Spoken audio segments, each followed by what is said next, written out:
Hey YouTube, welcome back to the continuation of part 2 of the NFL football season preview.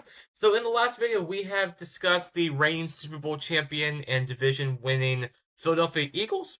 So in this video, we're going to discuss the second place team from a year ago in the NFC East, and that will be the Washington Commanders, who are continuing to search for legitimacy with their second-year quarterback and their second-year head coach. Let's go ahead and get started with the Washington Commanders. So Dan Quinn took over the team, of course, last year, and they had that miracle run all the way to the NFC Championship game, where they eventually lost by a lot to the reigning Super Bowl champion Philadelphia Eagles. It was a great year last year, a great rookie year for Jayden Daniels. He proved a lot of doubters wrong, including myself. Of course, they had the schedule to do it though, since they were a last place team 2 years ago. But we look at their roster. They've got Jayden Daniels once again leading the quarterback room, along with Marcus Mariota, the priceless, ageless veteran there.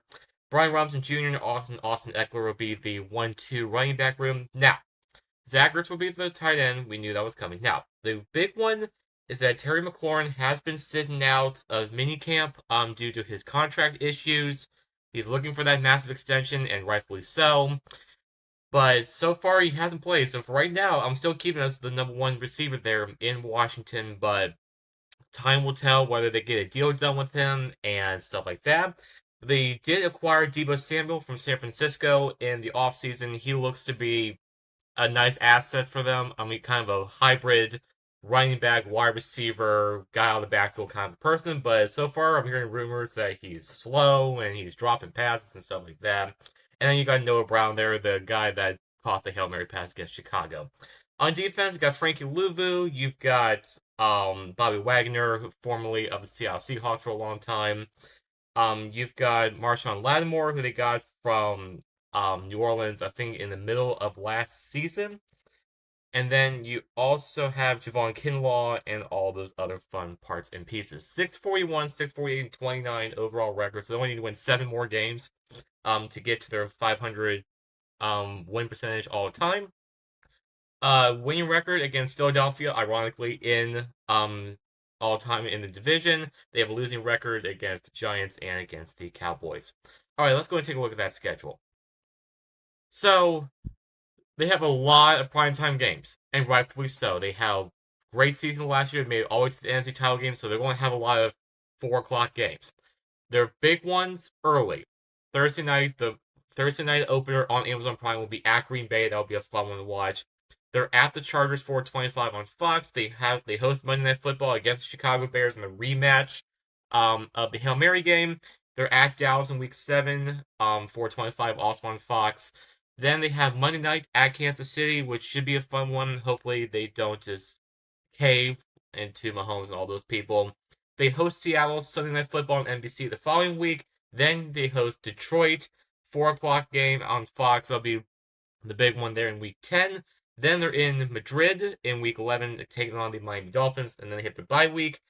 Then after that, they get Sunday Night Football against the Denver Broncos, and then after that, it's just a bunch of 1 o'clock. Um, they get a exclusive Saturday doubleheader against the Philadelphia Eagles in Washington, and then they host the Cowboys on Christmas Day, which is Thursday. That'll be the leadoff game on Netflix, and then they end Week 18 at Philadelphia. I mean, this is a loaded schedule, to say the least. Over-under is 10.5 wins. I do not have them being as competitive this year. Actually, I don't even have them making the postseason because I think the NFC is going to be a lot better this year. I know this is a hot take, but I just don't see Washington making the postseason with the schedule that they have. And I just think they're due to have that sophomore slump. Um, it's kind of a pattern that you see with all the quarterbacks and with the change from year 1 to year 2, at least in the last 10 or so years. But I do not see this being a 12-5 year once again. I see this being a 9-8 year, and not making the postseason. But I do have them having wins against Chicago, against Seattle, Detroit at home. They're going to make it interesting at the end, winning 4 of their last 6. But I do not see them making the postseason for this season. Again, it's a hot take, but that's just me. But yeah, overall, it's another winning season. I just see this not being as good of a year as it was a season ago. Alright, this wraps up my video on the Washington Commanders. In the next video, we will discuss America's team, the I'm not a big fan of them, but they are America's team. They'll be the Dallas Cowboys. We'll talk about them in the next video. But until then, this is your man Dylan signing off about the Washington Commanders, and I'll see you in the next video.